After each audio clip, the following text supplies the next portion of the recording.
कि जो दम भरते हैं जुबानी कलाम ये बयान करते हैं कि मैं नबी का दीवाना हूँ, नबी के नाम के जो हुजूर पाक सल्लल्लाहु अलैहि वसल्लम के नाम के जो नारे लगाते हैं और नारे तकबीर का नारा जो लगाते हैं, जुबान से जो इकरार करते हैं, ऐसे लोग झूठे हैं, मक्कार हैं, झूठा दावा करते हैं,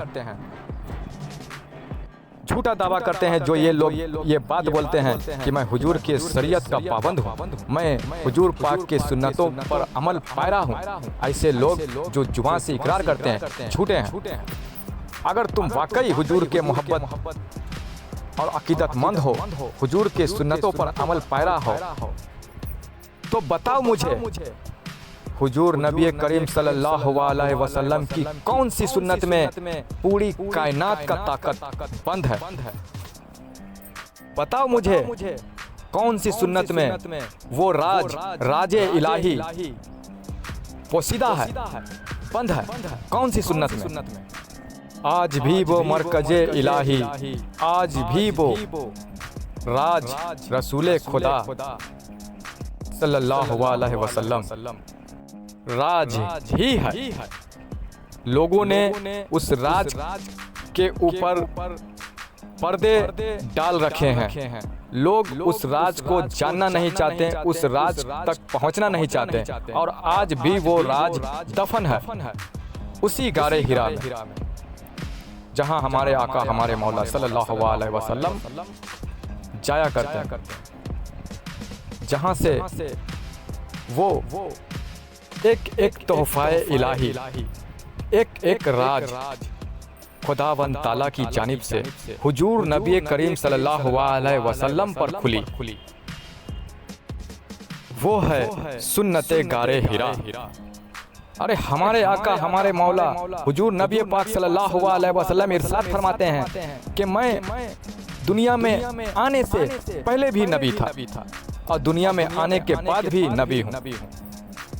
इस बात को सिर्फ मानते हो, इस हदीस को सिर्फ पढ़ते हो और लोगों से बयान करते हो कि हमारे आका हमारे मौला हुजूर नबी पाक सल्लल्लाहु अलैहि वसल्लम दुनिया में आने से पहले भी नबी थे और आने के बाद भी नबी हैं। बस इसे सिर्फ बयान करना जानते हो, एक दूसरे को सुनाना जानते हो।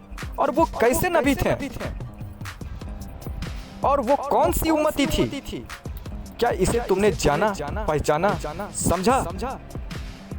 दुनिया में आने से पहले वो किस तरह से नबी थे और वो कौन सी उम्मतें थी, क्या ये बात जाना, पहचाना, समझा? नहीं जाना। दुनिया में आने से पहले जो नबी थे तो किसके नबी थे, कौन उनकी उम्मत थी? कोई इस बात पर गौर नहीं करता।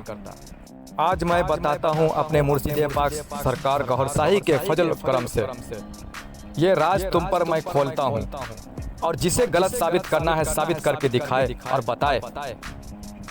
आज ये हकीकत तुम लोगों के बीच में पेश कर रहा हूँ। जान लो कि दुनिया में आने से पहले हमारे हुजूर नबी करीम सल्लल्लाहु अलैहि वसल्लम किस तरह वो नबी थे और कौन उनकी उम्मतें थी। इस दुनिया में हम जिस नबी को, जिस आका को, जिस मौला को जानते और पहचानते और मानते हैं, वो आका, वो मौला, वो नबी का नाम मोहम्मद सल्लल्लाहु अलैहि वसल्लम। और इस दुनिया में आने से पहले हमारे आका हमारे मौला हुजूर नबी करीम सल्लल्लाहु अलैहि वसल्लम जो फरमाते हैं कि इस दुनिया में आने से पहले भी मैं नबी था, तो उस नबी का नाम अहमद है। उस नबी का नाम अहमद है। और उस नबी की उम्मत कौन है? उस नबी की उम्मत जितने भी अंबिया इकराम, जितने भी औलिया इकराम, जितने भी रसूल नबी दुनिया में अब तक आ चुके हैं, वो सारे अंबिया इकराम के, नबियों के जो रूह हैं, उस रूह के नबी हैं जिनका नाम अहमद है। सारे अंबिया इकराम, औलिया इकराम, रसूलों के, नबियों के, रूहों के जो नबी हुए उनका नाम अहमद है। और तमाम इंसानों के, तमाम उम्मते मोहम्मदी के रूहों के जो आका मौला हुए इस दुनिया में आने से पहले उनका नाम अहमद है। रूहों के लताइफों के जो हमारे अंदर रूहें हैं, जितने भी औलिया इकराम और अंबिया इकराम, नबी रसूल के जो रूह है, रूह मुबारक है, उनके जो नबी हैं, वो उस नबी का नाम अहमद है। और ये अहमद और ये मोहम्मद सल्लल्लाहु अलैहि वसल्लम एक दूसरे से जुदा नहीं। ये अहमद हुजूर हमारे आका, हमारे मौला मोहम्मद सल्लल्लाहु अलैहि वसल्लम के रूह मुबारक का ही नाम है। ये अहमद हमारे आका, हमारे मौला हुजूर नबी करीम सल्लल्लाहु अलैहि वसल्लम के रूह मुबारक का नाम अहमद है। और ये मोहम्मद सल्लल्लाहु अलैहि वसल्लम, मोहम्मद हमारे आका, हमारे मौला सल्लल्लाहु अलैहि वसल्लम के जिस्म मुबारक का नाम है। हुजूर नबी पाक सल्लल्लाहु अलैहि वसल्लम के जिस्म मुबारक का नाम मोहम्मद है। तो हम आप जिस नबी को, जिस आका को, जिस मौला को जानते हैं, वो है मोहम्मद सल्लल्लाहु अलैहि वसल्लम।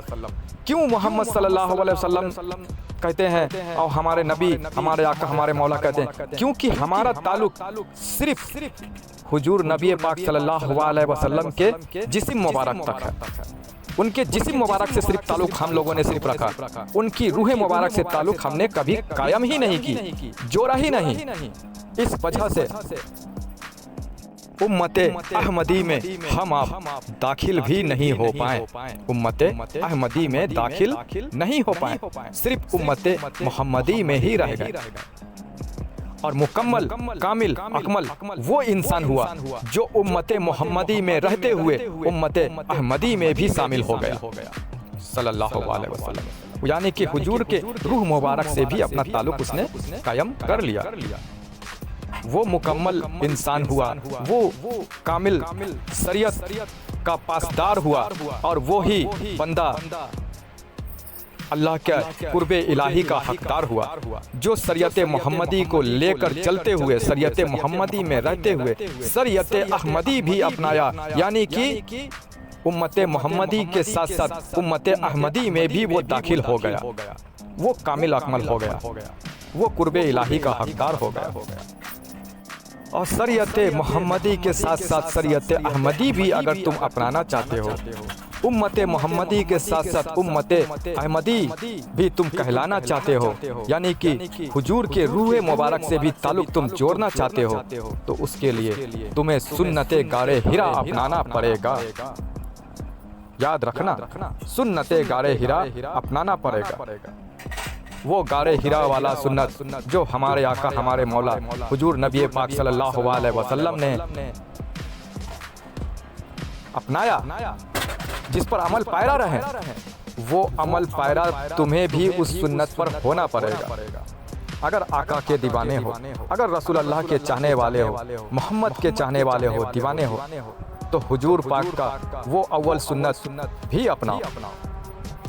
वो सुन्नते गारे हिरा तुमको हुजूर पाक सल्लल्लाहु अलैहि वसल्लम के रूह मुबारक से जोड़ेगा। वो सुन्नते गारे हिरा तुम्हें हुजूर के शरीयत अहमदी तक से तुमको कनेक्ट करेगा। हुजूर सल्लल्लाहु अलैहि वसल्लम की उम्मत अहमदी में तुमको दाखिल करेगा, उम्मत अहमदी में तुमको ले जाएगा, पहुंचाएगा। और हुजूर पाक के रूह मुबारक जो है, जिसका नाम उम्मत अहमदी है, उस अहमदी उस उम्मत में भी दाखिल हो जाओगे, शामिल हो जाओगे। इस तरह से अभी तो तुम अधूरे हो। सिक्के के दो पहलू होते हैं, याद रखना, सिक्के के दो पहलू होते हैं। जिसने दोनों पहलू के राज भेद जाने, वो बंदा कामयाब हुआ इस दुनिया फानी में और दुनिया आखिरत में भी कामयाब हुआ। दोनों सिक्कों के भेद राज अगर जान लिए।